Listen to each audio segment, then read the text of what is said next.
Hello there, Jeremy Weiss here with Weiss Tech Hockey. And today I want to show you guys a really quick and simple hockey shooting drill. But although the drill itself and the setup is really simple, there are actually some really profound concepts that can be taught through this simple drill. So we'll go through the drill really quick, and then afterwards I'll kind of backstep a little bit and show you guys some of the concepts that I like to point out to the players as they're doing this drill. So let's pull up the rink.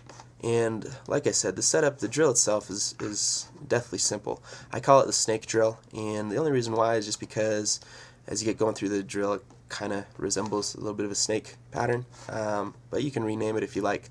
So we're going to have a lineup in the corner with pucks, and on the whistle, I like to have the first guy in line start facing the goal line, or sorry, the goal, so that it's a crossover start, a little bit more explosive. And crossover start, explosive speed. He's going to skate the puck up around the top of the circle, going full speed, and as he gets to the top of the circle, as he gets to the slot, the high slot area, the player is just going to rip a puck on net. And that's the drill. Okay, I told you it was simple, right? Let's just draw this just for sake of continuity. After the shot, he's going to come in and line up in the other side.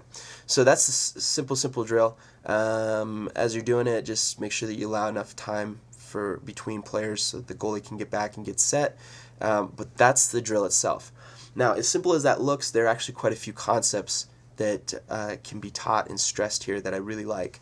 The first thing is, as the player's coming around the top of the circle, stress that they need to go full speed. Okay, so this is attacking that seam, and I'll tell you why I call it the seam in a second. But they're going to attack that top of the circle, that seam area, at full speed, keeping their feet moving, and then keeping their feet moving during the shot. Okay, that's a really critical thing. Players that can keep their feet moving as they're shooting have a lot more success because it catches the goalie off guard. So especially if they're on their forehand side, they got to shoot with their feet moving. Now, if they're on their backhand side, there are a couple different options that you can use to work on different concepts. Obviously, the first option is a backhand shot, which they would come across, same concept, keeping their feet moving and fire a backhand shot on net. Or there's another little concept, and unfortunately I don't have the footage nor the time to really get into an in-depth explanation of this, but there's a move called a mohawk. And basically what it is, inside mohawk, basically you come around the top of the circles, and if you're on your backhand side, it's a pivot move with your feet, where basically, I'm sure you've seen it, it's tough to describe without some footage here. But the player puts their heels together, keeps their knees bent, heels together, so they're gliding on their inside edges. That allows them to pull the puck in on their inside edges and fire the puck on their forehand side. You see this quite often. It's actually not a very common move, but a few players in the NHL that execute it quite often. One of them that comes to mind is Sidney Crosby. Watch any game, and with Sidney Crosby, you'll see him do it a couple times a game. But the inside mohawk, and I'll do a full video just about the inside mohawk. But it allows you to do a lot of different things. You can use the mohawk to take the puck on your forehand instead of trying to do a one-timer on your backhand. You can use the inside mohawk to slip checks, to deke. There are a number of different options. Defensemen use them in pivots all the time, so going forward or backwards to forwards especially. Anyways, a lot of different reasons. This isn't the video for the mohawk, but if you already know the mohawk, you can use the mohawk in this drill. So if the forward's on the forehand, keep their feet moving. If they're on their backhand, see if they can do the mohawk. I like to use the mohawk on this drill. Okay, so that's the tactical concepts. Now, positionally, this is actually a pretty deep concept as well for this drill. So let me go ahead and what I'm going to do actually is we'll clear this. We'll clear the drawings here. Make sure we put the net back, because that always bugs me. Okay, let's talk about the tactically the positional aspect of this drill. So let's say in a game situation, let's say we've got the puck in the corner. What the other team will typically have is, and I'm going to draw this in different color here.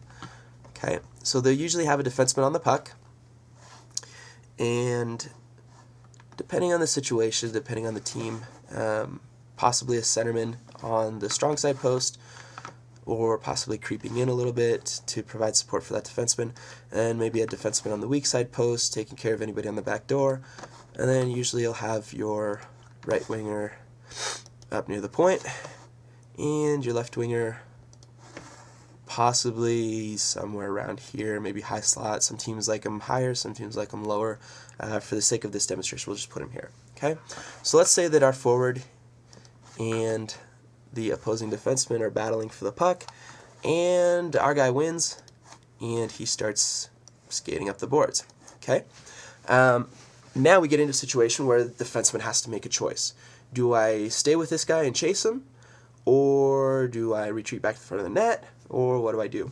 Well, if the defenseman chases this guy, that's fine.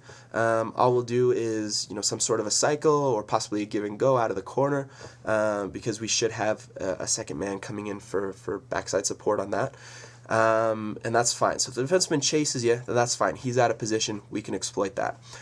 The other possibility is that this right winger needs to make a decision.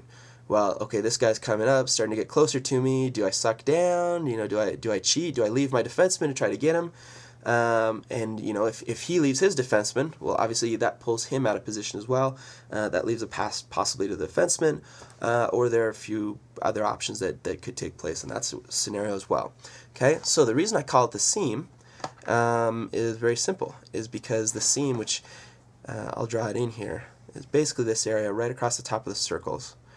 And on real ice surface, the seam area, the distance between the seam and the blue line and the seam in the corner is even bigger. So it's a fairly big area that you can exploit. And for anybody to chase you there, they're really going to have to leave their position.